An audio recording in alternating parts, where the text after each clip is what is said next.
Good day, everyone. Many of you watched the Carbon X2 project by Hoka over the weekend. Jim Walmsley's record-setting attempt. Spoiler alert, he didn't quite make it. We hopped on the line with Kris Brown, who's also on the Hoka team. He also works for Spartan Trail. He's also done Spartan events. He's run some U.S. National Series. He won the Tahoe Ultra Beast a couple of years ago. And so I wanted to get him on and see how the event was. We got him the morning after the event. And this is about a 10-minute interview where we cover some of those topics, like what he thought of the shoes and what he thought about the event overall. And then there's a full podcast coming up where we talk about a whole lot of other things in the coming days. But let's get to it. Kris Brown and I, from the morning after the Project Carbon X2 event, away we go. Coming down the home stretch. See, the thing you need to know about this is I'm acutely aware that this is where the cameras are. So that the world is watching, and so you want to not grimace. So 400 meters before this, I'm foam puking all over myself. And then I just tighten up the form and come down the home stretch. So this is all fake. This is me just hamming it up pretty much. And this is also about where both of the commentators make comments that basically insinuate that I'm overweight. One of them, I believe, called me a truck, and one of them called me a bull. I love it, though. I love it. Which is like, sure, I'm a trail guy. My legs are a little bigger than most of the road 100K guys, but still, it made me feel a little weight conscious. So you're about to die, but you were like, I got to look good here, right? Stash on point. I'm repping Hoka. I gotta look good. I mean, it kind of is better. Oh, what's that? Who was that for? It's just a fist bump, But they said you were doing it to the runners. They said, what do they mean? Yeah, I don't know why that was. I think that was just, Tony Rivas had been doing commentary for 6.5 hours at this point, so he's willing to say anything.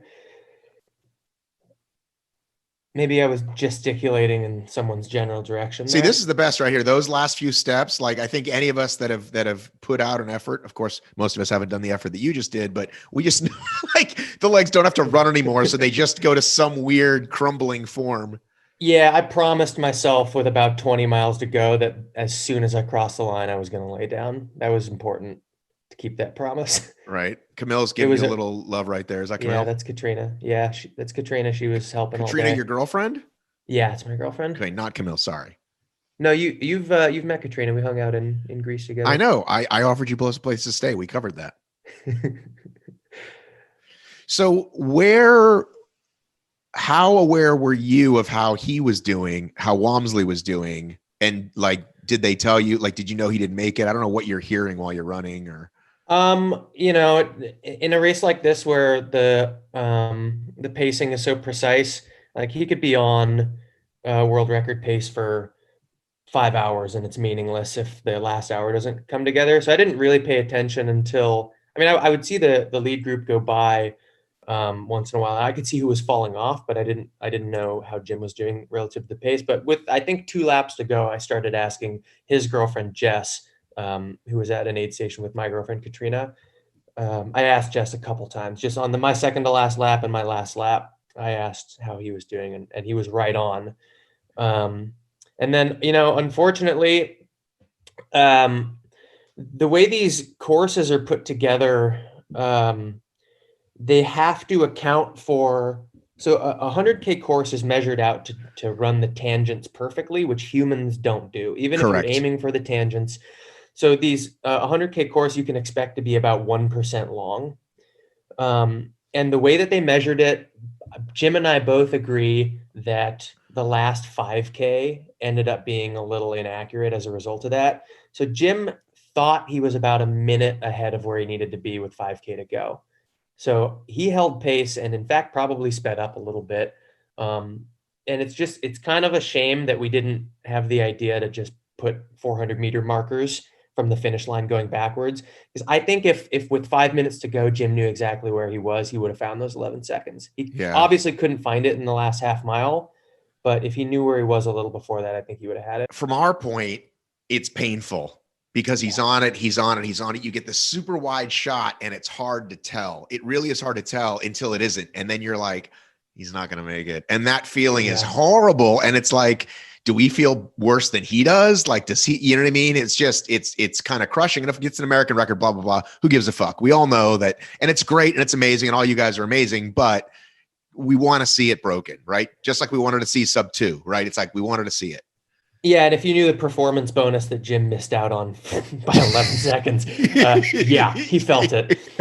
But another interesting thing to keep in mind, though, is that the course where the world record was set, the world record was set both on the men's and women's side, and I think the record for men and women goes back a few iterations at the same course. This course in Japan is, I'm willing to say unfair. It is there. I think it's approximately a loop, but the way it works, I'm going to mess this up a little bit, but the general gist of it is that you run south along the coast and get a freakish tailwind, and then you head inland to go back north and you're shielded from the wind.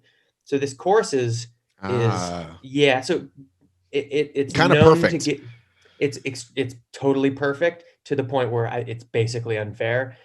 Anyone who knows that course and what those runners ran there and what Jim ran, there's no arguing that or against that Jim's time was better. Jim ran the best 100K that's ever been run. It wasn't the world record, and that was totally a difference in course. Jim's time would be the equivalent of something way faster on that course in Japan. How many minutes do you think? That would be total speculation. A few. Enough to make the difference and have it not really be close. Well, Hoka's got a few bucks. Why not just fly everybody over there?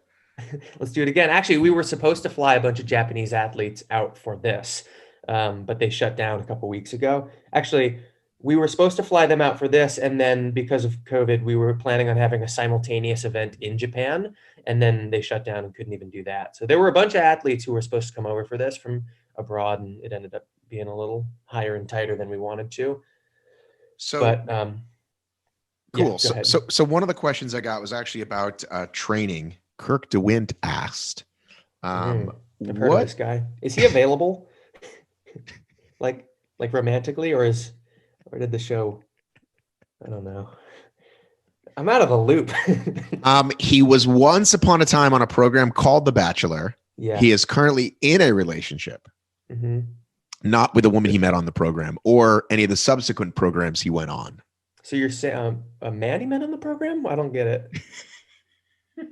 Kirk asks, "How much?" I'm here to start drama among the Spartan community. I'm sorry. How much heads up did you get regarding the training, like when you were asked to do this, or was this accomplished purely off whatever training you would have been doing anyway? We got pretty good lead time on this. The last time we did another Carbon X thing in May of 2019, and it was already understood among the athletes at that event that we were going to do it again. And I threw my name in the ring pretty early for that. So at least this summer, I knew that I was going to do this. But I put in a really focused training block starting in about November, and it was really different from what I would normally do. So normally I'm just kind of out in the trails doing whatever, climbing up mountains, not worrying about too much speed. I haven't done very much climbing at all in the last couple months. I've been pretty much every 5 days or so, I'll do a pretty long, almost marathon type workout on pavement. So whether that's alternating 5 miles at 5:40 and 6:15, or just running 20 miles at 5:48 or 50 pace, or something a little faster. It's been actually really focused for this. It wasn't terribly long. It was only 2 months or so, but so it was kind of cram training in that way. But yeah, it was different from what I normally do. I do have some more technical questions. People obviously want to talk to you about the shoes, what you thought of this iteration. What to say about the shoes? I love them. I'm not that much of a shoe nerd. So it's hard for me to say exactly like structurally what the deal is and how they compare to the other carbon shoes on the market. I think they're awesome. If we have a collective issue with them as a team here, is that they are pretty hard on our feet. I think there might be some room in the next version to have the foam softened up a little bit. We had among the group A few of us had some calf problems going in, and I think that might have something to do with the stiffness and just kind of pressure put on the leg to do the work as a result of that. So, I mean, bottom line is I take these out for, a 5, 10, 20 mile tempo run. And if I do the same workout in a pair of Cliftons or another non-carbon shoe the next week, I'm going to be running a lot slower. Uh, they're it Carbon shoes are the real deal. This is a really good version of a carbon shoe. I think Hoka definitely has 2 or 3 more versions to get something that would be something that's, you know, going to be ideally suited for a road 100K. So there's room for improvement, but we're all pretty stoked with them. Thank you so much for watching. Kris Brown's full podcast will be up in the coming days, so be on the lookout for that. We talked for about an hour about an awful lot of fun stuff, so go check that out. Also, go ahead and watch this video. Bing! Whatever we're suggesting next to you, go watch it and enjoy our content. We put up videos many times a week. We do multiple podcasts a week here at the Obstacle Racing Media Network. Stay tuned for more great stuff. Love ya, miss ya, mean it. I've got to run.